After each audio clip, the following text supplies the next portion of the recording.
चुगलखोर बहू। मधु अपने परिवार के साथ चंदनपुर शहर में रहती है। मधु की एक बड़ी ही बुरी आदत है, वो सबकी चुगली करती रहती है। रविवार के दिन मधु की ननद सीमा और उसके ससुराल वाले उनके घर आते हैं। खाना खाने के बाद सब लोग बैठकर बातें कर रहे होते हैं।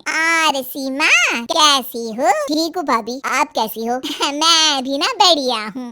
अरे तुमने जो वो अचार भेजा है ना, बहुत अच्छा था। आपको अच्छा लगा? थैंक यू भाभी, मैं इस बार ना और भेज दूंगी। अरे नहीं और मत भेजना, मम्मी जी को कुछ खास पसंद नहीं आया, ऐसा वो कह रही थी। अच्छा, क्या कह रही थी मम्मी अचार के बारे में? अचार के बारे में तो नहीं कह रही थी, वो तुम्हारे खाने के बारे में कह रही थी कि सीमा को अभी तक ठीक से खाना बनाना भी नहीं आया। क्या मम्मी ने ऐसा कहा? हाँ, पर कोई नहीं ना सीमा, तुम बुरा मत मानो, मुझे तो अचार बहुत पसंद आया। हाँ, मम्मी को तो मेरा कोई काम पसंद ही नहीं आता, मेरे हर काम में बस कमियां ही ढूंढती रहती है। सीमा और उसके ससुराल वाले अपने घर जा रहे होते हैं। तब मधु की सास कहती है, अच्छा सीमा बेटा, अपना ख्याल रखना। हाँ हाँ ठीक है मम्मी। सीमा रूखेपन से जवाब देकर वहाँ से चली जाती है। अरे सीमा को क्या हो गया बहू, कुछ कहा क्या उसने? पता नहीं माँ जी। मधु अपनी सहेली संजना से बात कर रही होती है। अरे तुझे पता है, मैं ना शीला की पार्टी में गई थी उस दिन, तेरे बारे में पता नहीं वो लोग क्या क्या बातें कर रहे थे, मुझसे तो सुना भी नहीं गया। हाँ अच्छा,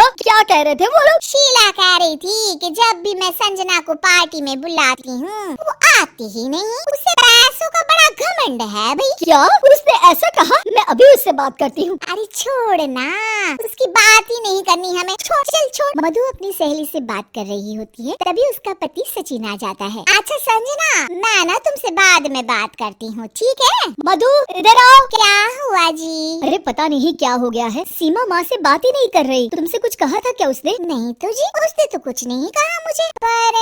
पर क्या मधु, बताओ मुझे। जब ना हम सब बाहर बैठे थे तो मधु की सास मुझसे आकर बोली कि अब तुम लोग भी एसी खरीद लो, गर्मी बहुत लगी है यहाँ आकर। क्या उन्होंने ऐसा कहा? हाँ जी ऐसा कहा। अब मधु के घर वाले ना हमेशा ही हमें नीचा दिखाते रहते हैं। नाराज तो हमें होना चाहिए और सीमा नाराज होकर बैठी है। कोई बात नहीं, होने दो नाराज, हमें भी फर्क नहीं पड़ता। मधु मेरी एक बात ध्यान से सुनो, कोई जरूरत नहीं है आज के बाद उससे बात करने की। ठीक है जी। एक दिन मधु टीवी देख रही होती है और उसके पास सीमा का फोन आता है। मधु टीवी में इतना ज्यादा बिजी होती है कि फोन नहीं उठाती। अगले दिन सीमा घर पर आ जाती है। अरे वाह सीमा, आओ आओ, कितने दिनों बाद आई हो। हाँ आप लोग तो मुझे भूल ही गए हैं ना बुलाते हैं ना फोन उठाते हैं। अरे ऐसा कुछ भी नहीं है। क्या हुआ सीमा, बताओ मुझे। आप लोगों को तो कुछ फर्क ही नहीं पड़ता।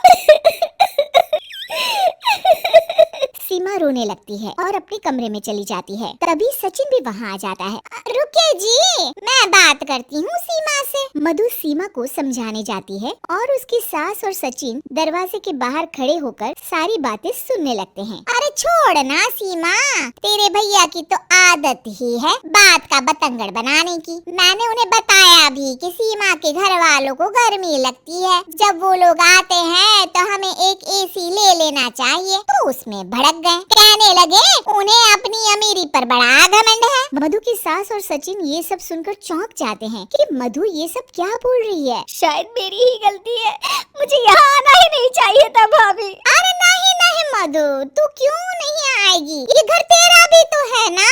माना कि मम्मी जी तेरे हर काम में कमी निकालती रहती हैं, पर तभी अचानक सचिन और उसकी सास कमरे में आ जाते हैं और मधु उन्हें देखकर चौंक जाती है।